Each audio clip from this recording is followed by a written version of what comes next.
Have you ever tried this one?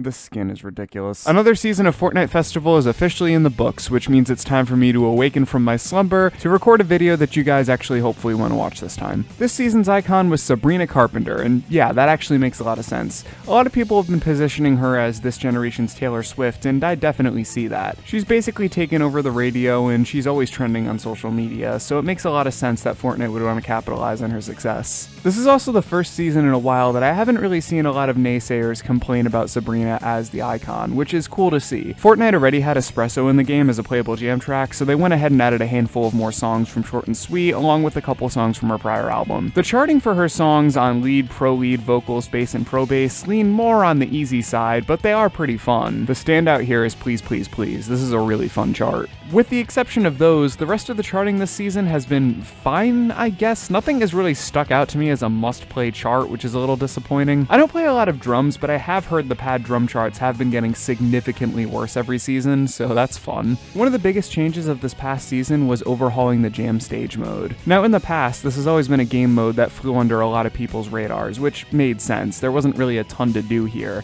However, the overhaul is pretty cool. Harmonix seemingly took all of the knowledge that they learned from making Fuser and applied it into Fortnite Festival's new Jam Stage mode, which honestly makes the game feel a lot better and more interesting. And I'm not even talking about Jam Stage in particular. You can bust out custom mashups in pretty much any game mode. Battle Royale, you can do it while waiting for a match in main stage. Doesn't matter, you can just make custom mashups whenever the hell you want, and I really do like that. Obviously, playing with your friends and managing to get a really cool sounding mashup just out of pure luck is still a great feeling, but being able to do it on your own with strategically placing when the drop beats would happen, that's still kind of fun. Can you tell that I miss Fuser? The other big gameplay overhaul this season was the concert. Now, Festival Icons having concerts is nothing new. It's something that they've been doing for quite a few seasons at this point. However, imagine my shock when they first showed off gameplay, and this gameplay may look familiar if you're of a certain age, specifically if you have played the park simulation game Thrillville Off the Rails. Hang in there with me if you don't understand. I swear this will make sense in a second. Thrillville Off the Rails is a park simulation game where you're basically in charge of running a series of theme parks. You have to do the boring stuff like balancing a budget, buying advertisement space, allocating funds, etc. But it also lets you go hog wild designing roller coasters, placing flat rides, customizing basically everything, and hiring talent. Now, anyone that's been to a real theme park has likely seen these talented people singing and dancing in the streets to eat up capacity so the ride queues don't get backed up. That is the real reason that they're there. And that is no different in Thrillville Off the Rails. You can hire entertainers to dance in, that makes your park happier. Now I know what you're thinking, Danny, what the hell does this have to do with Fortnite? Well, look at the gameplay for the entertainer minigame in Thrillville Off the Rails and compare it to the Sabrina Carpenter dancing minigame in Fortnite. They're basically the exact same thing. To be clear, that is not a complaint. For those that don't know, Thrillville Off the Rails is one of my favorite video games ever made. I just find it really funny that from anywhere these devs could have taken inspiration from, they chose Thrillville. That makes me genuinely quite happy. Dance with Sabrina as a whole is a bit of a shallow experience, but it is a good way of earning XP. By far, the most important and coolest thing that happened this past season is that I got to shake hands with two of the most important rhythm game creators out there. I had the absolute privilege of meeting both AWiseMoose and 760 Creations in person. They were on their way to PAX East, yes, that's how long this season has been going, and they decided to stop in Connecticut to hang out. We had a lot of fun. I got to watch Jake surf with the Alien, Jake and JP were both mesmerized by a giant pretzel, and we ended the night by them signing my copy of Band Hero on Wii, which is unironically one of my favorite rhythm games ever made.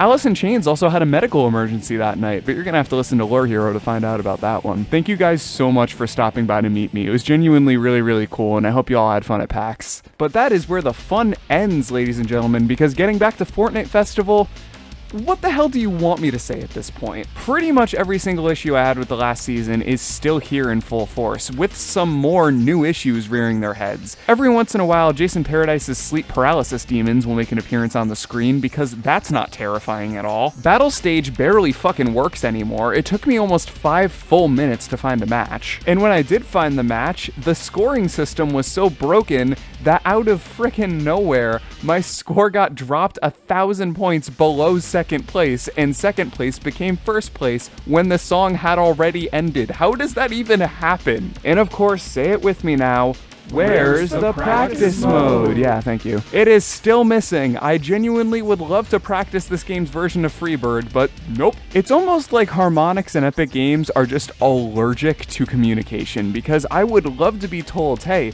this is what the roadmap looks like, these are when we can expect these updates, but instead, we just find out when they happen, and that's not very often. Allegedly, behind the scenes, they've been going through and adding pro vocal charts to a bunch of previous songs. Now, a lot of people are getting very excited about this feature and thinking, hey, maybe they'll introduce pro vocals as a playable instrument, which would work great in this day and age because every modern console has a microphone either built onto the controller or the console itself. However, I'm not getting my hopes up because every single file in the game has had a pro drums chart baked into it, and we still don't have pro drums, so will we ever end up actually getting pro vocals? Like, I'm genuinely curious if this is ever going to actually be a thing. I mean, I'm curious if any engine tweaks or game upgrades will even happen, because this is far from being the best rhythm game engine out there. As a matter of fact, you may have noticed I've been playing almost exclusively pad charts for the season, and there is a reason for that. I went back to Rock Band 3 Deluxe recently, and going from that back to Fortnite Festival is like going from driving a Bugatti to driving a rusting CR-V with failing spark plugs, misaligned wheels, and half of the windows missing. Every single time I tried to play a Pro Lead chart this season, it just made me wish I was playing literally any other 5-fret game. And that's why I pretty much stuck to the pad charts. And of course, that ugly FOMO issue from last season has obviously stuck around.